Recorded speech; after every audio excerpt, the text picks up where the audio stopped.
El día de hoy tenemos por acá el estudio de la vida de Esther. A Esther la hemos tenido como una mujer prominente, ¿ok? Eso ya lo han visto. Lo hemos tenido como una mujer que ha, siempre hemos pensado de ella que es una mujer que ha hecho lo bueno delante del Eterno, que el Eterno le permitió, le concedió la maravillosa oportunidad de haber salvado a su pueblo. Eso es lo que hemos pensado siempre de ella, al lado también de Mardoqueo, un hombre que amaba la Torá. Pero hoy vamos a ver otra cara, hoy vamos a ver otra parte de Esther, Mardoqueo y de toda esta historia que hasta ahorita hemos conocido y hemos aceptado como un libro, parte de todos los libros que conocemos como la Biblia, un libro que está en armonía junto con todo lo que nosotros hemos recibido y aceptado como la palabra del Eterno. Pero como les digo, es muy importante que analicemos y que pensemos en la posibilidad de que no todo lo que nosotros recibimos o lo que nosotros aceptamos como parte de una cultura a la que hemos decidido acercarnos, como la cultura hebrea o la cultura de Israel, no todo lo que se nos ha presentado es fidedigno, y vamos a analizar por qué.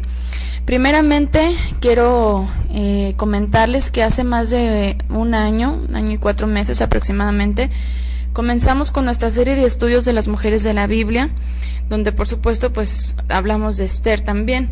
Sin embargo, desde el momento en que yo, su servidora, me dediqué a buscar información histórica sobre esta mujer, desde ese momento me topé con algunas discrepancias que en ese momento, por falta de conocimiento y de información, yo las pasé por alto y me enfoqué solamente en lo que tenemos en nuestras Biblias como el libro de Esther. En todo ese tiempo, a través de un análisis exhaustivo y bien fundamentado, hemos comprendido lo que en este estudio les voy a presentar, y para las interesadas en ahondar mucho más en el tema les podré proporcionar más información. Lo que vamos a ver hoy es solamente a grandes rasgos, en una reseña de lo que es verdaderamente el libro de Esther y lo que está detrás de su historia. Pero detrás de todo esto hay mucha información, hay mucha base que ustedes van a poder corroborar y que ustedes van a poder analizar, y pues les puedo yo proporcionar o recomendar algunos estudios que les pueden ayudar a comprender un poco más lo que vamos a estar hablando el día de hoy. El libro de Esther ha sido toda una controversia a lo largo de los siglos. Durante mucho tiempo hemos escuchado que el libro de Esther no es un libro inspirado por el Creador. No sé cuántas de ustedes lo han escuchado, pero si ustedes buscan en internet acerca de esta mujer, van a encontrar siempre dos posturas. Una de ellas, las que obviamente aprueban y defienden la historia y el libro de Esther, y otra que totalmente reprueba tanto la historia como a los personajes. Y vamos a ver por qué. Pero es muy importante que ustedes analicen la información que está en internet, porque siempre van a encontrar con estas dos vertientes, y posiblemente algunas de ustedes no han escuchado esto. Yo sí lo llegué a escuchar, lo llegué a ver, pero por el hecho de tener a este libro como parte de nuestras Biblias, pues yo decía obviamente pues que era un libro inspirado completamente por el Eterno. Pero vamos a ver detalles, vamos a ver varios detalles muy importantes que a lo largo de la historia se han ido presentando y que nos ponen a pensar, verdaderamente el libro de Esther fue inspirado y su historia fue inspirada por el Eterno. Así que no debería de estar entre los libros sagrados de nuestra Biblia pues un libro que no fuera inspirado por el Eterno. Pero vamos a ver también por qué entonces está incluido en nuestras Biblias, si es que el libro de Esther no es inspirado. Con pruebas y fundamento, el libro de Esther ha sido catalogado como apócrifo y pagano. Esto ustedes lo pueden encontrar en muchas fuentes, en internet lo pueden encontrar, que así lo catalogan, un libro apócrifo y pagano, incitando al creyente a celebrar una festividad disfrazada de judía, pero con un mensaje completamente idólatra y carnavalesco, digno de las culturas paganas y no de las hebreas. Esto es muy importante y por eso les vuelvo a repetir, no sé de las que estamos por acá, no sé quiénes continuemos con la creencia de que hay que celebrar Purim. Estamos en el mes de Adar, lo acabamos de empezar este viernes, fue Rosh Hodesh, y el día 14, pues muchas comunidades se van a poner a celebrar esta festividad, que pues es parte de la cultura, es parte de pues hasta para muchos es parte de su fe. Pero hay que analizar bien lo que hacemos, hay que analizar y conocer perfectamente la fe que estamos profesando y que estamos obedeciendo, porque no sea que nos encontremos con algo como lo que vamos a ver. En este estudio examinaremos la historia de esta mujer, que muchos tienen por heroína, mientras que otros por una diosa pagana de origen babilónico, a quien se le disfrazó de judía para poder introducir culto y adoración en el pueblo de Israel y exaltación del mismo pueblo judío, y más en la última generación con los eventos que han calificado como antisemitas, aquellos dirigidos en contra del pueblo judío. Esto es antisemitismo, todo lo que está en contra del pueblo semita o pueblo judío, aunque en ese tema habría que definir qué es antisemitismo. Antisionismo y judeofobia junto con antisemitismo no son lo mismo. Antisemitismo, antisionismo y judeofobia son tres definiciones que son muy diferentes entre sí mismas. Y para no extendernos y salirnos del tema, no obviamente vamos a andar entre qué es cada uno de ellos, pero sí les voy a proporcionar al final textos importantes para que ustedes los analicen con mucho criterio y con mucha madurez, con discreción, y ustedes por su propia cuenta puedan llegar a una conclusión de todo lo que vamos a ver. Así que debido a demasiados intereses que rodean la ciudad de Jerusalén y la profecía de los últimos tiempos, tema que tocaremos un poco más adelante, todo este movimiento, todo lo que sea en contra del pueblo judío se ha calificado como antisemita. Y déjenme decirles que en internet me topé y nos hemos topado con muchos escritos en contra del en contra del libro de Esther, que los han catalogado como antisemitistas, por el simple hecho de decir o de atreverse a decir el origen de la festividad de Purim. Así que muchos aseguran que Esther es un sincretismo religioso, o sea, una mezcla religiosa con la mitología babilónica, debido a que este libro no concuerda históricamente con los demás. Y esto es a lo que yo me refería al principio cuando les dije que cuando yo estuve buscando información histórica para complementar mi estudio sobre Esther, me topé con muchas cosas que no concordaban históricamente con fechas, principalmente con fechas y con ciertos personajes que aparecen en el libro de Esther y que de pronto no encajaban con la historia. Y bueno, vamos a darnos cuenta que en todo lo que conocemos como la historia del pueblo hebreo, incluso festividades que no son parte de las 7 fiestas bíblicas que conocemos en Levítico 23, como Hanukkah, por ejemplo, aún esa festividad está dentro de la historia y está bien respaldada, y encontramos suficiente fundamento para poder decir que esa historia y que los macabeos y que todo lo que conocemos como la historia de Hanukkah verdaderamente existió.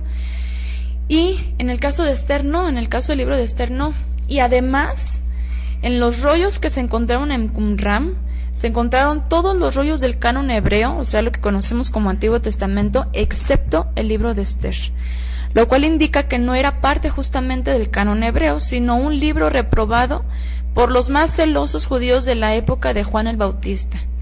Y este era un grupo que se dice que seguramente fueron ellos los que escondieron en las cuevas de Qumran estos rollos. Entonces, entre otras fuentes y otras razones que tenemos y que vamos a ver, son suficientes para indagar y preguntarnos, ¿verdaderamente existió esta mujer Esther que salvó al pueblo judío? Antes de responder o aseverar un sí o un no, vamos a investigar juntas y vamos a analizar todas las pruebas y evidencias posibles para que si nos llegáramos a encontrar y esto es bien importante que lo podamos entender, si nos encontramos con que el libro de Esther verdaderamente no fue una historia verídica sino pagana, podamos tomar la decisión de no participar de algo que pueda ofender a nuestro Creador por nuestra ignorancia, o bien, si resulta que el libro sí es fidedigno, podamos encontrar bases para defenderlo y obedecerlo, cosa que en lo personal no me topé con esto, no encontré pruebas suficientes para poder decir sí, verdaderamente el libro de Esther y su historia son verídicas. Así que bueno, la historia, lo más común que se dice de la historia de Esther, y por favor si tienen preguntas o comentarios váyanlo haciendo. La historia, según se desarrolla entre los años 521 y 495 antes de la era común, durante la deportación de Babilonia. Sin embargo, si ustedes investigan en internet se van a encontrar con diferentes fechas. Primero vamos a analizar el nombre de los personajes, ya que al parecer tienen como origen, esto es muy importante, deidades paganas. El nombre de cada uno de los personajes principales tiene como origen deidades paganas. Y es una lástima que no se haya podido cargar el texto en la sala, porque tengo hasta imágenes, pero bueno, ya van a tener oportunidad de verlo después. Vamos a empezar con Mardoqueo. El nombre del tío de Esther, Mardoqueo en hebreo, es Mordejai. Y se los juro que si ustedes buscan en internet, en diccionarios, en donde sea, se van a encontrar con esto. Mordejai viene de Marduk. El idioma acadio, este nombre Marduk es un idioma acadio que en el acadio se pronuncia Amartutu, ¿sí? Así sería como el original o la palabra raíz del nombre de Marduk. En la Biblia se conoce como Mordejai o en español lo transliteraron a Mardoqueo. Este nombre Marduk, este nombre original del que se desprende el de Mordejai, de este nombre, este nombre fue el nombre de un dios de la última generación de Mesopotamia y la deidad patrona de la ciudad de Babilonia. Dentro de esta cultura se dice que Marduk heredó los poderes de dos dioses principales que adoraban, los cuales eran Ea y Enlil. Varios personajes fueron nombrados en honor a Marduk. Por ejemplo, la personalidad bíblica de Mordejai, y esto no lo digo yo, esto lo dice en donde encontré esta información. La personalidad bíblica de Mordejai, y lo señalan aquí, libro de Esther, usó su nombre gentil para reemplazarlo a su nombre hebreo, Bilshan. Y según Bilshan era su nombre gentil, y luego lo tradujeron a un nombre hebreo. Nabú, dios de la sabiduría, es un hijo de Marduk. Eso es lo que dicen sobre Marduk, que su nombre, o más bien sobre Mordejai, que su nombre originalmente era el de Marduk, y vemos que es una deidad babilónica. Ahora vamos a ver el nombre de Esther. El nombre de Esther es la traducción al castellano del persa Ishtar. Esto en todos lados lo pueden encontrar, que significa estrella. Fíjense, esto es muy importante, que Ishtar signifique estrella, y ahorita van a ver por qué. En hebreo quiere decir oculto, según esto es lo que en hebreo significaría. Dice en el mismo libro que su nombre real era Hadasa, que significa mirto, y aquí ya no les quise poner más, pero también Hadasa tiene una connotación pagana, y esto lo van a poder encontrar en un texto que les voy a recomendar al final para que amplíen toda esta información. Pero con los nombres de los personajes vienen muchas preguntas. Así como Mordejai se la asocia con Marduk y a Esther se la asocia con Ishtar, Ishtar era una diosa babilónica del amor y la guerra, de la vida, de la fertilidad y patrona de otros temas menores. Ishtar era principalmente asociada con la sexualidad. Su culto implicaba la prostitución sagrada. La ciudad sagrada Uruk se llamaba a la ciudad de las cortesanas sagradas, y ella misma fue la cortesana de los dioses, y yo lo entiendo como una especie de sacerdotisa o algo así. Ishtar tenía muchos amantes, se conocía también con el nombre de Inanna en Sumeria. Fíjense, Inanna en Sumeria, y si ustedes investigaran la historia sumeria, híjole, se van a topar con muchas cosas impresionantes que tienen que ver con los ángeles caídos, que hablan en Génesis 6. Así que ahí si lo quieren apuntar como tarea, sería muy bueno que lo investigaran. Entonces, a Ishtar también se le asociaba con el nombre de Inanna, en Sumeria, Anahit en la antigua Armenia, Astarte en Canaán o Acera, Fenicia y en las religiones abrahámicas o de la época de Abraham. Ishtar o Inanna representa al arquetipo de la diosa madre. Y bueno, aquí tampoco me quise extender mucho más, pero les puedo concluir diciendo que de aquí también viene lo que conocemos hoy como la madre la reina del cielo, la madre de Dios y todo eso. De ahí se desprende, de las culturas y de las deidades antiguas, se desprende lo que hoy conocemos incluso como Trinidad y como todo lo que nos encontramos en las religiones. En Sumeria era conocida como Inanna y posteriormente en Babilonia y en sus zonas de influencia cultural en todo el Oriente Medio recibe los títulos honoríficos de Reina del Cielo y Señora de la Tierra. Así que bueno, pues ahí lo pueden asociar todavía más, ¿no? Con la Virgen y todo eso. Aquí hay algo muy importante. Dice, para Joseph Campbell, Ishtar o Inanna, que amamanta al dios Tamuz, es la misma diosa que Afrodita y que la diosa egipcia Isis, que alimenta a Horus. Y estos datos nos dan mucho de qué hablar con respecto a la influencia de esta diosa y su culto, que fue involucrado en todas las culturas y religiones antiguas y actuales. Y vamos a ver con todo esto las etimologías o los orígenes de los nombres y su relación entre ellos mismos. Fíjense lo que dicen, y esto también lo encontré en una página que no crean que no crean que toda la información la saqué de páginas que le tiran al libro de Esther.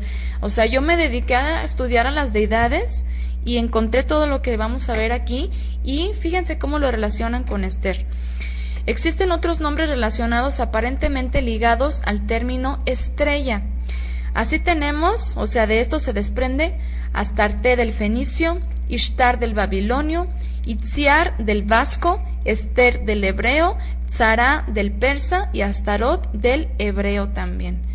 Fíjense, Esther del hebreo. O sea que en realidad este nombre de Esther tiene como origen esta deidad Ishtar, y por eso es que, por estos y muchos indicios más, es que se sabe o se entiende que el libro de Esther y toda la historia en realidad fue un acomodo en el que una historia pagana se intentó judaizar o hebraizar para que el pueblo judío la adoptara posteriormente en el exilio a Babilonia, la hiciera suya y continuaran celebrándola como si estuvieran celebrando a personas o personajes célebres hebreos o judíos, pero en realidad, sin saberlo muchos, están celebrando a deidades paganas.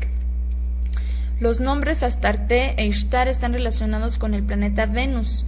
Son cognados cognados quiere decir que son términos con un mismo origen etimológico, con una misma raíz, pero con una distinta evolución o con una distinta pronunciación.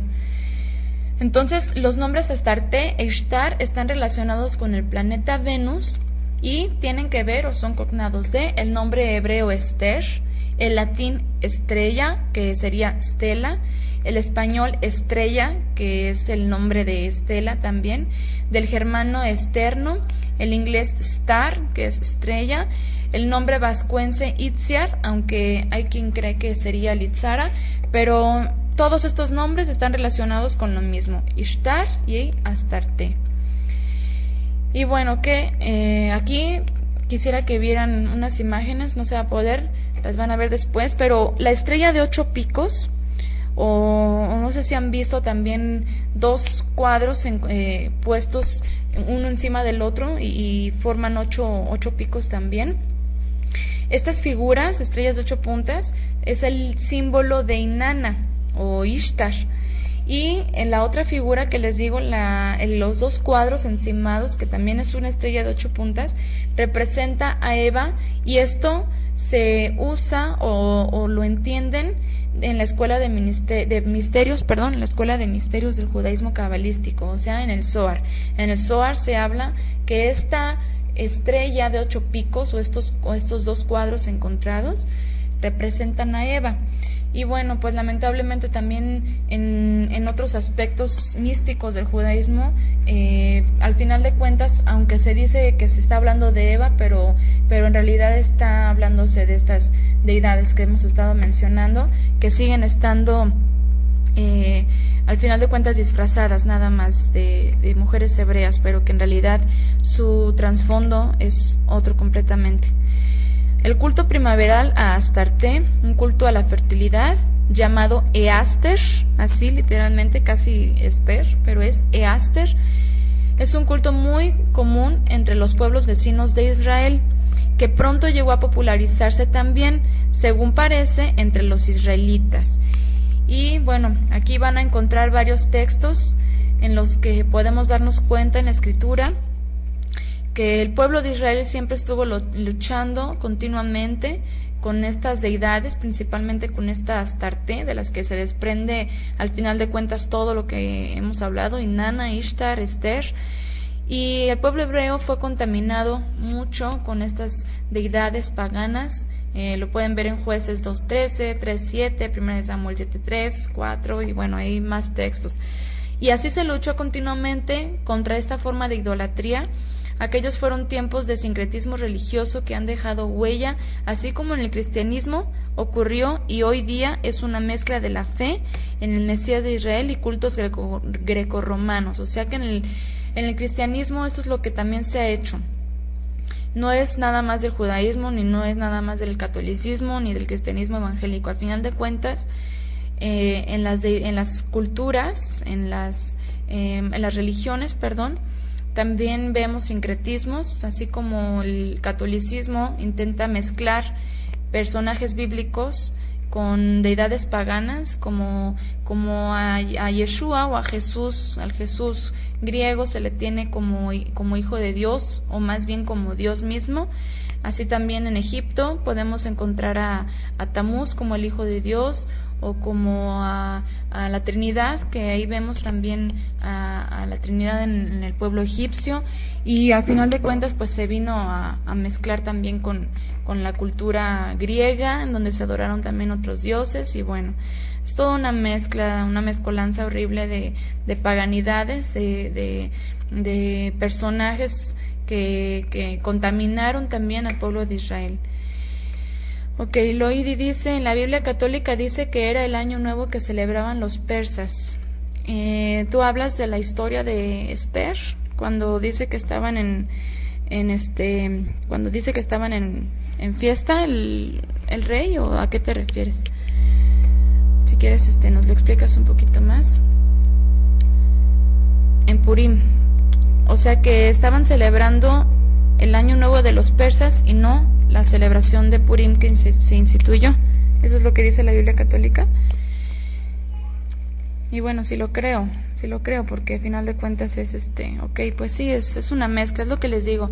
Lo que se hace en realidad con muchas historias como esta y como muchas otras que vemos también en todo lo que es el catolicismo, pues en realidad se disfrazan solamente algunas, como por ejemplo la Navidad. La Navidad, en realidad, si ustedes investigan qué es la Navidad, pues van a llegar a qué es la adoración a Saturno. ¿Y cómo se disfrazó? Pues se disfrazó con el niñito Dios, que se le llevan regalos y bueno, todo lo que ya sabemos. Entonces es exactamente lo mismo que estamos tratando de decir con todo lo que es la historia de Esther y de Purim. Vamos a continuar leyendo. Vamos a leer una discusión sobre la historicidad de el libro de Esther. La exactitud histórica del libro de Esther se disputa y siempre ha sido tema de controversia. Desde el siglo XVIII, la carencia de la corroboración clara de los detalles de la historia del libro de Esther, fíjense, la corroboración clara de los detalles de la historia del libro de Esther, con la que era conocida en la historia persa de fuentes clásicas, llevó a algunos eruditos a dudar que el libro fuera históricamente exacto. fue discutido que la forma de la historia parece más cercana a la de un romance que un trabajo de la historia, y que muchos de los acontecimientos representados en estos son inverosímiles, o sea, falsos. A partir de fines del siglo XIX en adelante, varios eruditos exploraron la teoría que el libro de Esther era realmente un mito relacionado con el festival de Purim, que pudo haber tenido un origen mezclado entre semita occidental, el acadio y el cananeo. O sea, está muy claro. Y eso también lo encontré por ahí en una página que intenta detallar, sin tirarle ni nada al libro de Esther, intenta detallar específicamente qué fue lo que ha pasado con la historia de Esther, cómo detectar si verdaderamente fue cierta.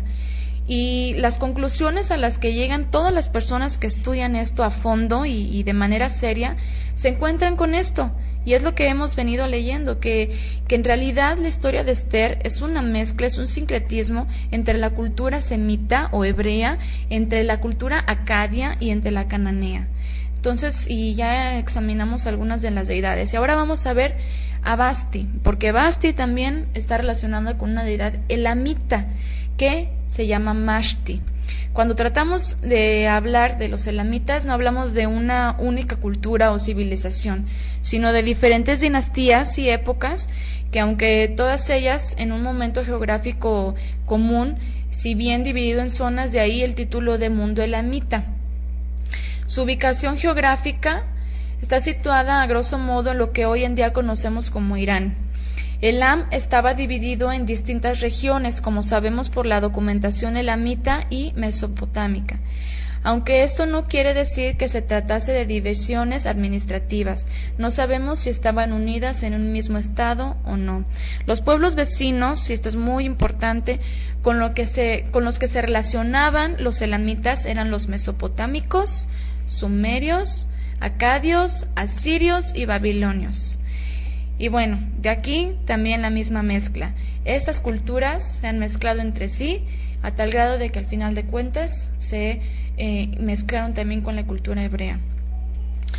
Las creencias religiosas de los elamitas. Dada la división geográfica de los elamitas, es normal que sus dioses proviniesen de diferentes lugares. Y otra vez, aquí está súper importante que entendamos esto. Así, por ejemplo, de Awan desciende Pinikir, madre de los dioses, Umban, Utrán, Nahunte. De la Susiana desciende Insusinac, y de los dioses mesopotámicos, Inanna.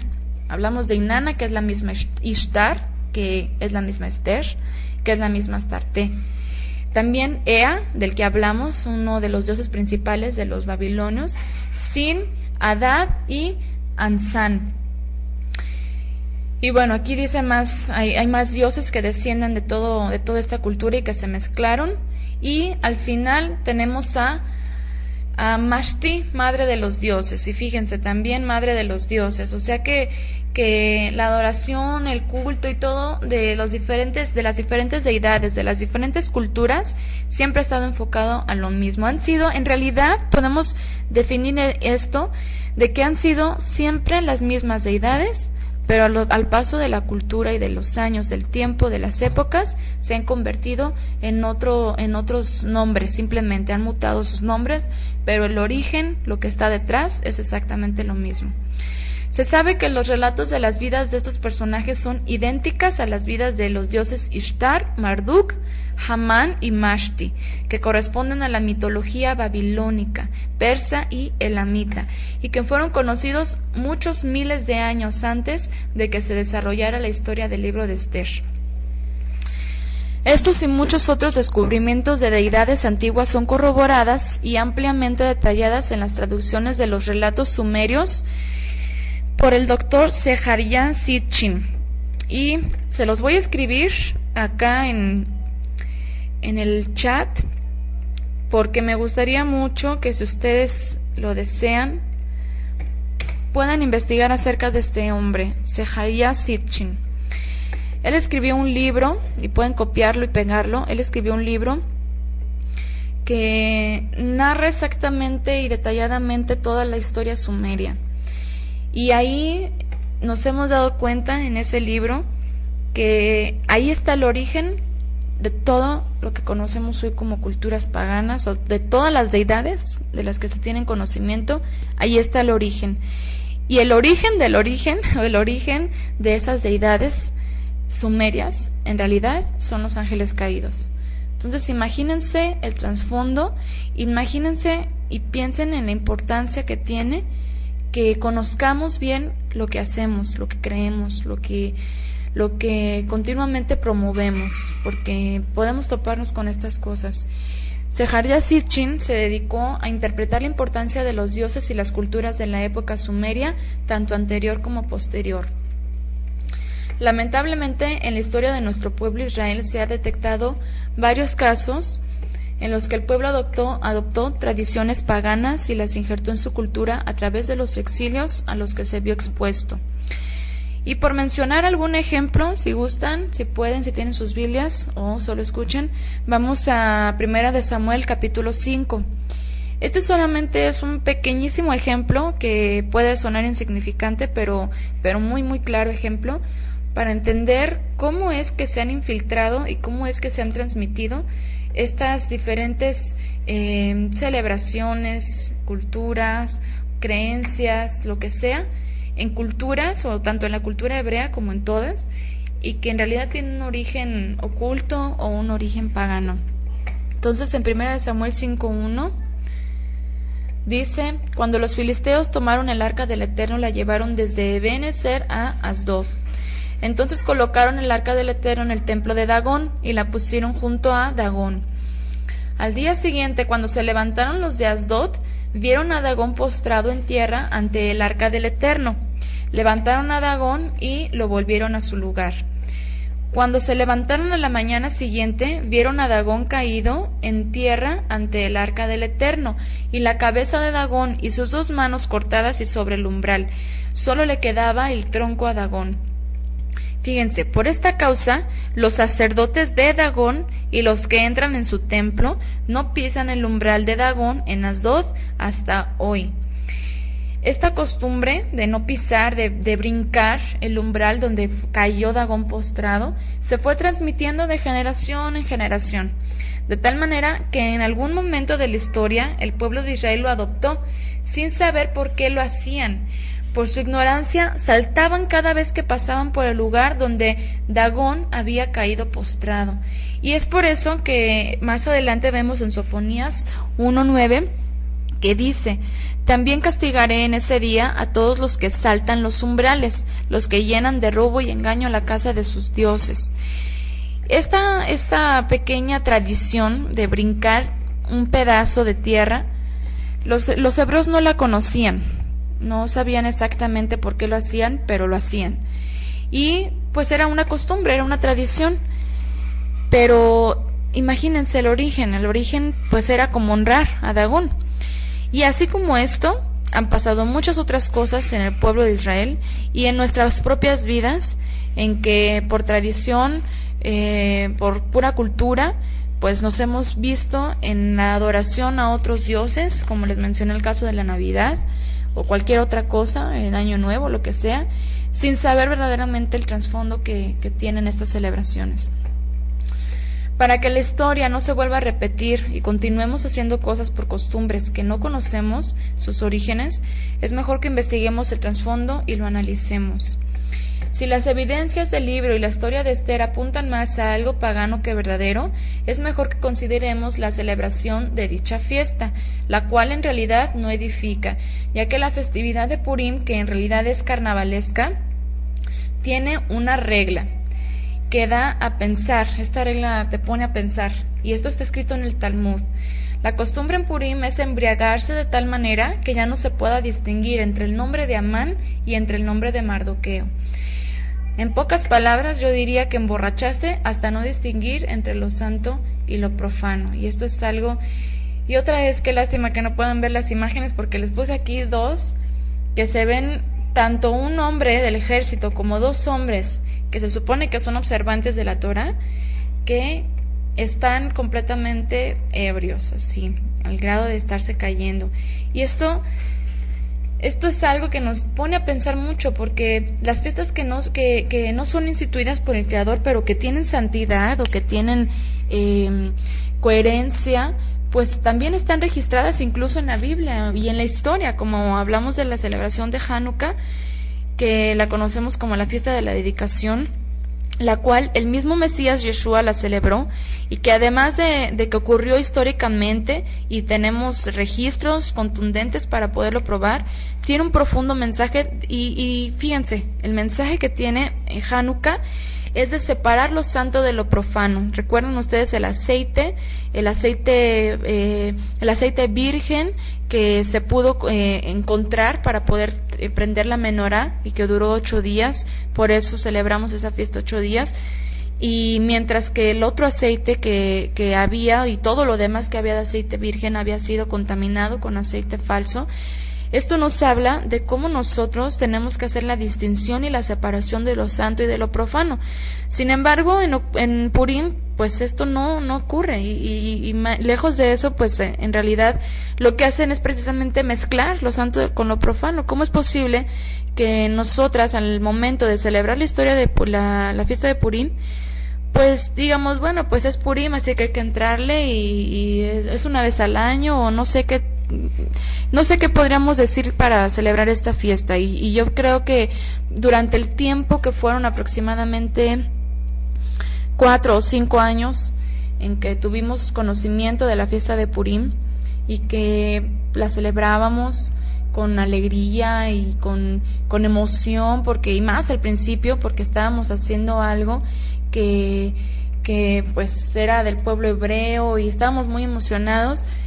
Y a pesar de eso, y cuando sabíamos esto, que decían, no, es que en Purim sí se vale que le entres y tomes y hasta donde quieras, hasta donde ya no puedas, decíamos, no, pero pues ¿cómo voy a hacer eso? O sea, pues como que tu instinto no te lo permite, o yo diría más bien el Ruach no lo permitió. Pero vean cómo es algo muy que dista completamente de lo que la Biblia dice, porque incluso Pablo mismo dice que no nos emborrachemos ni con vino ni con sidra, sino que en verdad lo que nosotros tenemos un regocijo y una alegría muy muy grande, pues que sea por el Ruach. Pero Purim pues no hace esto. Si algo yo creo respecto a la fiesta de Purim, si algo me queda claro y me hace pensar todavía más en esta información, es en Yeshua, es en los discípulos, es en lo que en el Brit Hadashah o en el Nuevo Testamento tenemos registrado. Definitivamente no hay registros en el Nuevo Testamento de que Yeshua haya celebrado esa fiesta. Ustedes ven que Yeshua celebró la fiesta de la dedicación. En el Evangelio de Juan lo encontramos. Él celebró esa fiesta de la dedicación. No es una fiesta bíblica, sin embargo la celebró. ¿Por qué no celebró Purim?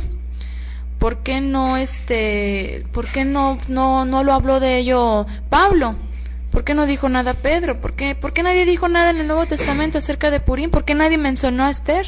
¿Por qué mencionan a la esposa de Lot, pero no mencionan a Esther, que fue la heroína del pueblo de Israel?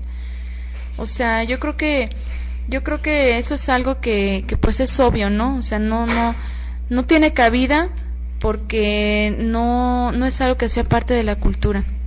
Entonces, bueno, hay que pensar, hay que analizar, hay que ver toda esta información, porque sí, no es cualquier cosa, pero creo que es muy importante que lo conozcamos, y que no hagamos caso omiso, que no digamos, porque yo sé que como dice por aquí Karen, estoy en shock, pues yo sé que nos va a choquear a todas, y así nos pasa a todas, pero no hay que cerrarnos y decir, no, porque no me gustó, o porque hablas en contra de algo de la Biblia, ya no le voy a hacer caso, y voy a seguir yo con lo mío, yo creo que está bien, y cerrarnos así. Yo creo que eso no sería lo correcto.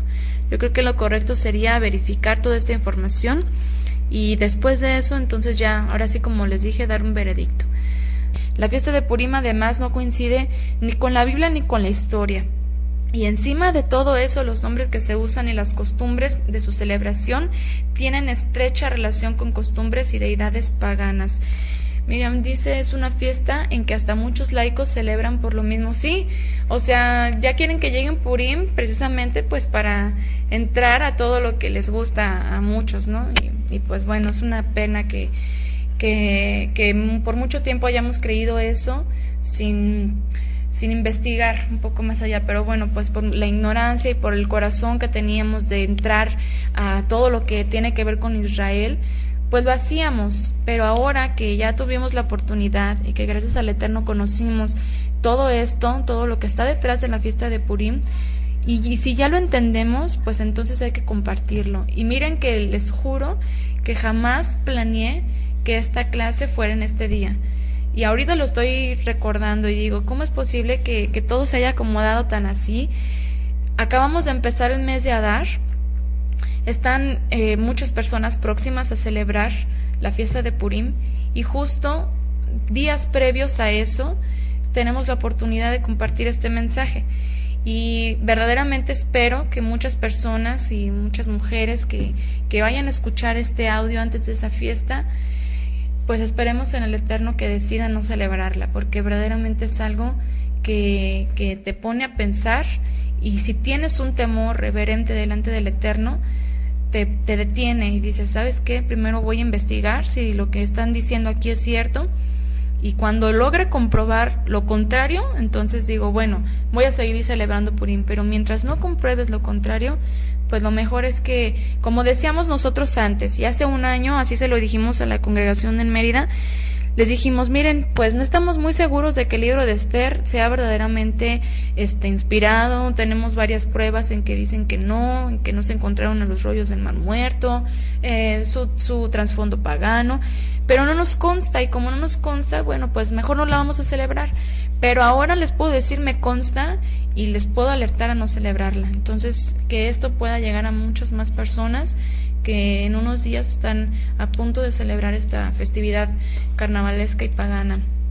Y bueno, para comprender un poco más todo esto y para darles un poco más de información, como les dije, esto es a grandes rasgos, pero contamos con material y tampoco les puedo dar muchísimo material. Les puedo dar una base para que ya de ahí ustedes sigan investigando, pero hay un artículo que se llama Purim, que lo vamos a, bueno, de hecho ya está en la página, ya lo pueden encontrar, ya lo pueden visitar, y también ahí van a ver una serie que también tuvimos la oportunidad de analizar, y más adelante les voy a platicar de qué se trata para que ustedes puedan complementar el estudio de acerca de este libro de Esther. El autor de ese libro que les recomiendo, él dice lo siguiente: no es de sorprendernos esto. En el judaísmo ha sido la costumbre desde los tiempos del mismo Éxodo ver el sincretismo. Y fíjense, vamos a analizarlo. En la Biblia, el primer caso de sincretismo lo vemos cuando los israelitas hicieron el becerro de fundición y Aarón lo proclamó. Fíjense cómo dijo Aarón: mañana será fiesta, ¿para quién dijo? Para el Eterno. Y esto está en Éxodo 32:5. Y dice, y viendo esto Aarón edificó un altar delante del becerro y pregonó a Aarón y dijo, mañana será fiesta para el Eterno. El becerro de fundición obviamente no era el Eterno y no tenía nada que ver con él, obviamente, el becerro. Sin embargo, Aarón dijo que haría fiesta para el Santo de Israel, pero la fiesta era para el becerro. Yo pregunto, dice el autor, ¿a quién se le ocurre hoy decir que la fiesta para el becerro era verdaderamente para el Eterno? Nadie en su sano juicio cometería ese error. Del mismo modo, muchos hermanos judíos y judio-cristianos siguen los cerrados pasos de Aarón en ese momento, y cuando entran en algo pagano como Purim, lo visten de santo para que sea celebrado. Pero es necesario aclarar: en el judaísmo Purim no se considera una fiesta sagrada. Se entiende en el judaísmo que una de las razones por la cual el nombre de Elohim o del Eterno no aparece en el libro de Esther es por lo irreverente, cómico y carnavalesco del libro de Esther, y para no profanar el nombre de Elohim, entonces no se incluyó el mismo. Así, uno de los puntos muy pero muy importantes acerca de la historia de este libro es la trama o historia que han librado el pueblo de Israel o al pueblo judío a través de las generaciones. ¿Que ha tenido enemigos? Sí. ¿Que lo seguirá teniendo? Definitivamente. Y dicha trama o historia del libro ha sido la perfecta estrategia, y aquí entra otro tema para el judaísmo sionista. Quizás no todas las que nos estén escuchando en este momento conozcan acerca del judaísmo sionista o del sionismo a profundidad. Para ello, como les dije, ya está en la página una serie que ustedes pueden ver en imágenes para que estudien más a profundidad qué es el sionismo, y se van a sorprender de lo que van a encontrar, porque detrás del sionismo hay muchos intereses, y también el libro de Esther tiene que ver con ellos. De los últimos 2 siglos para promover acerca del judaísmo sionista, ha promovido la larga y triste historia de castigos que el Eterno ha dado a su pueblo por siglos por causa de su falta de cumplimiento en el pacto. Ya sabemos que Él dice en Números 14:18, el Eterno es lento para airarse y grande en amor, que perdona la iniquidad y la rebelión, aunque no deja sin castigo al culpable. Muchas historias conocemos de juicios que han venido sobre el pueblo. Irónicamente, aunque unos aceptan el castigo por sus pecados, otros no lo aceptan y creen que el sufrimiento que ha visitado cada generación ha sido exclusivamente por un odio infundado hacia la raza judía, lo que comentábamos casi al principio, lo que se conoce como antisemitismo. Esto hizo reflexionar a generaciones pasadas y comenzaron a promover un hasta aquí. Fue a finales del siglo XIX cuando el fundador del sionismo moderno, llamado Teodoro Herzl, y lo van a encontrar muy detallado en la serie que les comento, quién fue este hombre, qué hizo, por qué lo hizo y cómo lo hizo. Teodoro Herzl decidió llevar a la realización el proyecto que siglos antes había nacido, de que el pueblo judío tenía que dejar de sufrir y establecer su propio Estado judío. Las opciones eran o en Argentina o en Uganda, con tal de realizarlo. Fíjense, ni siquiera era en Israel al principio. Obviamente, el nacionalismo judío luchó hasta lograr lo que obviamente el futuro Estado judío fuera en tierra palestina o en Israel. Miles de documentos respecto al tema, pero necesitamos recalcar que dentro del movimiento nacionalista, aunado con la fiesta de Purim, ha alcanzado una bandera llamada antisemitismo. Esto es en contra del pueblo judío, a todos aquellos que se rehúsan, están en contra o no apoyan la causa sionista de Herzl y el actual Estado judío. Irónicamente, los fundadores y promotores del Estado judío sionista han caído en la tolerancia a las influencias paganas de todo el mundo carnavalesco, invalidando nuevamente el pacto con la Torá. Muchos que nos hemos identificado con este movimiento fundamentado por intereses nacionalistas humanos en contra de la Torá, somos señalados como antisemitistas. Sin embargo, el título antisemita es muy ambiguo y hasta incorrecto, porque los árabes son semitas y muchos casi el 100%. Y fíjense cómo en la serie van a poder darse cuenta, van a tener acceso a información de pruebas que muchas de las personas que son judías o que se dicen ser judías en la actualidad, en realidad no tienen origen semita. Y antagónicamente, mucha gente, por no ser señalada como antisemita, es capaz de apoyar cualquier movimiento, dogma o tradición, sea o no bíblica, pero dentro de la identidad judía sionista, nacionalista, sin saber que los verdaderos antisemitas son el sionismo, que la mejor palabra que podamos usar es judeofobia, o sea, en contra del judaísmo o odio por los judíos. Esto es judeofobia. Lo que se ha entendido como antisemitismo en realidad es judeofobia. Esto es, los que caen en la judeofobia son aquellos que están en contra del verdadero judío, que intenta traer de regreso a la Torá a Israel, pensando en aquello que se ha convertido en lo que llaman el segundo gran éxodo. ¿Y cuántos hemos escuchado acerca del segundo gran éxodo, regresar a la tierra de Israel, la Aliyá? Todo, al parecer, era un gran teatro para lograr intereses exclusivos de algunas familias que, aunque se dicen judías, pruebas sobran para decir que no lo son. Y esto lo van a encontrar más claro en la serie que les comento. Por lo tanto, la llamada fiesta de Purim y todo su contenido ha sido un gran instrumento promotor de los intereses mundanos carnavalescos para Israel y que no involucran la santidad del Eterno y que está en contra de la búsqueda de la realización y promoción de la santidad de las verdaderas fiestas santas del Eterno y los mandamientos, comenzando con el día de reposo desde Israel para todas las naciones. Es de cada una de nosotras, una vez que hayamos examinado el origen y propósito de la celebración de Purim, si continuamos con dicha celebración.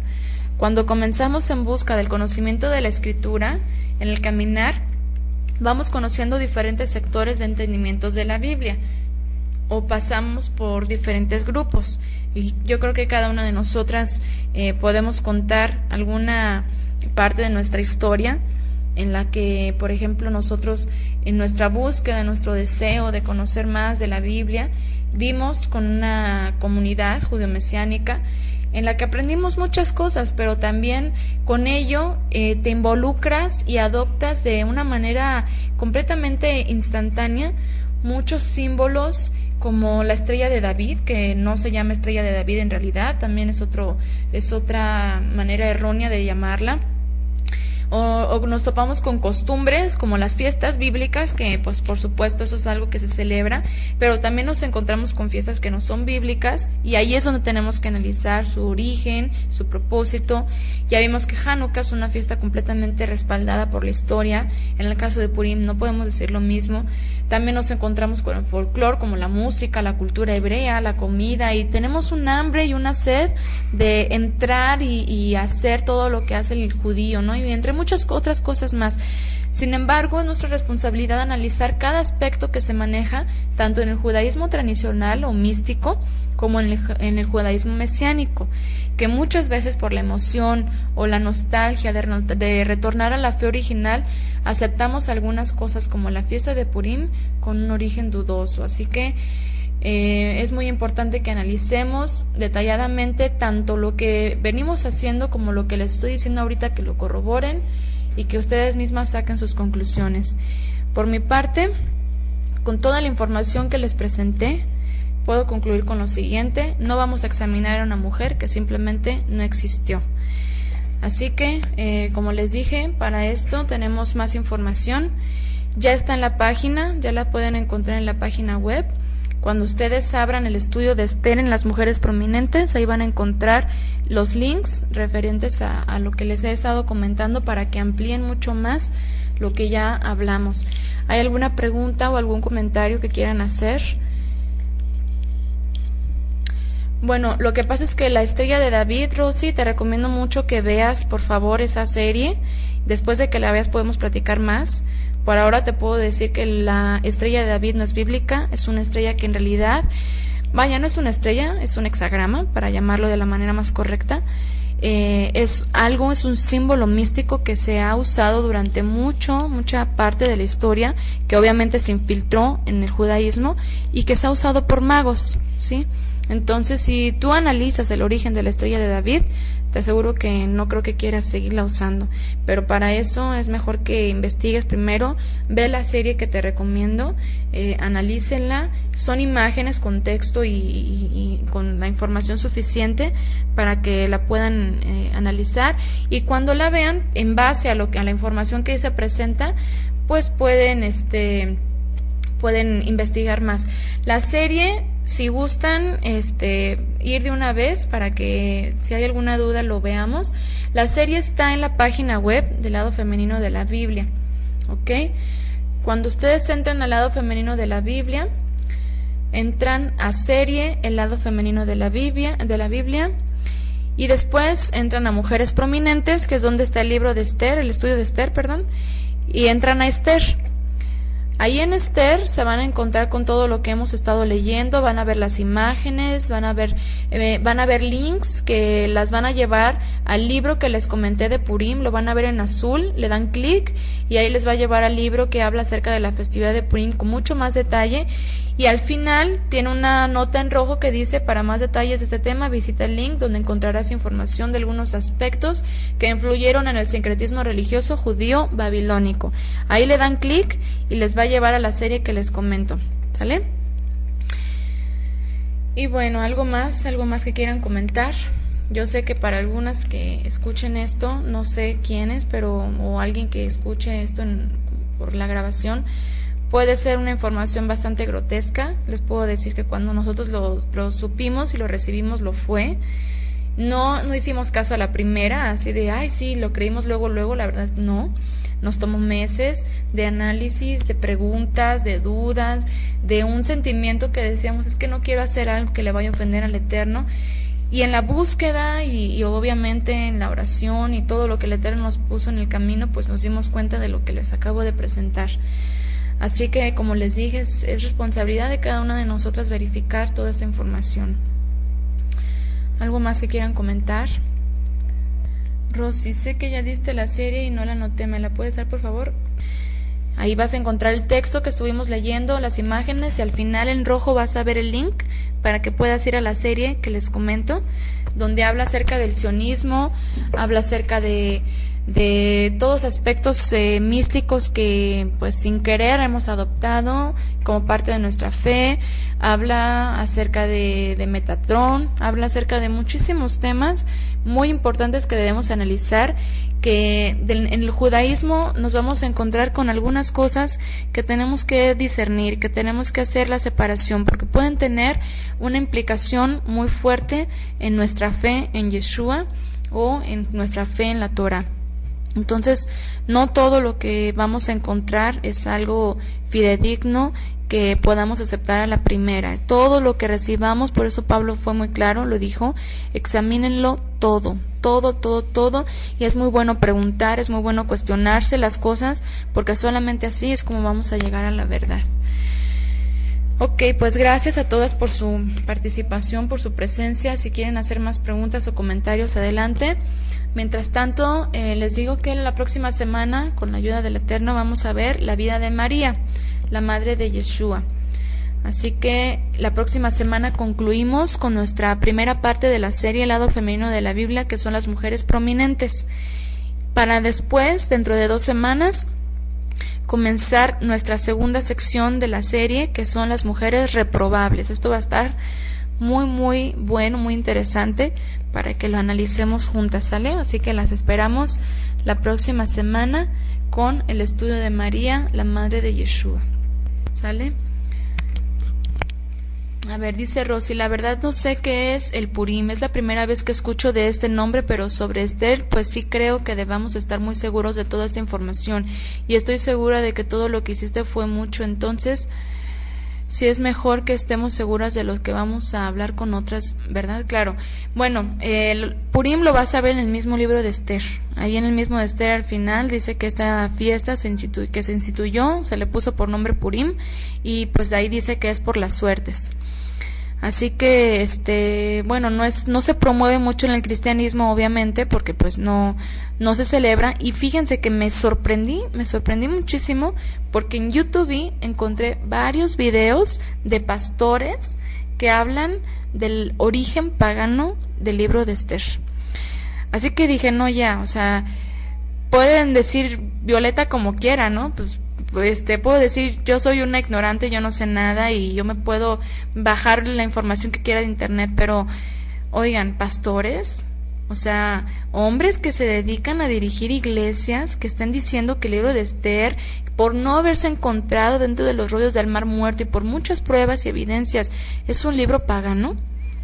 Entonces yo creo que hay que pensarlo un poco y analizar y darnos cuenta si verdaderamente tienen razón todas esas personas o nosotros estamos equivocados, ¿no? Todos los que nos ahorita, y es la primera vez que hablo esto acerca de Esther, porque les digo, tengo meses apenas que no habíamos entendido exactamente de qué se trataba todo esto, pero yo puedo decir, bueno, yo estoy equivocada.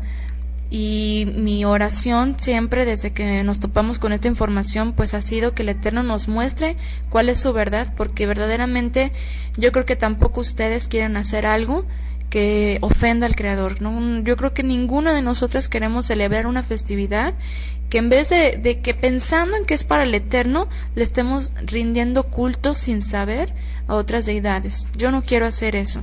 Entonces yo creo que es muy bueno que analicemos todo esto y que por lo menos digamos lo que dijimos en Mérida, pues no sé si es cierto o no es cierto. Antes de contar con toda esta información, dijimos, no sé si es cierto o no, pero mejor no la celebro, mejor no me meto en algo que no vaya a hacer que caiga que incurra incluso en un pecado, en el pecado de la idolatría por ignorancia. Así que bueno, amigas, pues espero que, yo sé que esta información es fuerte, pero espero que la recibamos con criterio, con madurez, y que la analicemos y así pues la podamos aplicar en nuestras vidas.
אל תשליכני